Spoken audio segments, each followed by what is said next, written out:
Does the latest news about the housing market have you questioning your plan to sell your house? If so, perspective is the key. And while the supply of homes available for sale has increased this year compared to last, we're still nowhere near what's considered a balanced market.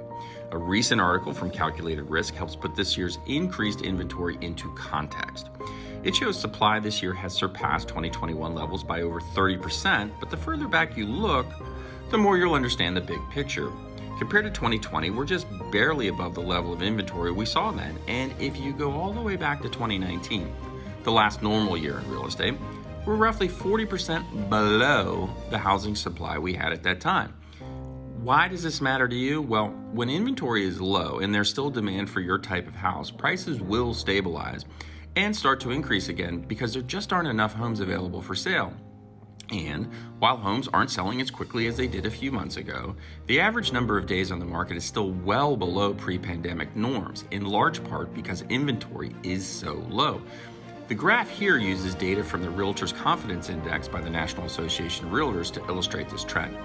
As the graph shows, the pre-pandemic numbers, shown in blue, are higher than the numbers we saw during the pandemic, shown in green. That's because the average days on the market started to decrease as homes sold at record pace during the pandemic. Most recently, due to the cool down in the housing market, the average days on the market have started to tick back up slightly, that's shown in orange, but are still far below the pre-pandemic norm. What does this mean for you? While it may not be as fast as it was a couple of months ago, homes are still selling much faster than they did in the more normal pre-pandemic years. And if you price it right, your home could still go under contract quickly with multiple offers. Furthermore, it is true buyer demand has softened this year in response to rising mortgage rates. But again, perspective is key. Getting 3 to 5 offers like sellers did during the pandemic isn't the norm. The graph below uses data from NAR going back to 2018 to help tell the story of this shift over time. Prior to the pandemic, it was typical for homes sold to see roughly 2 to 2.5 offers, shown in blue. And as the market heated up during the pandemic, the average number of offers skyrocketed as record low mortgage rates drove up demand, shown in green. But more recently, the number of offers on homes sold today, shown in orange, has started to return to the pre-pandemic levels as the market cools from the frenzy.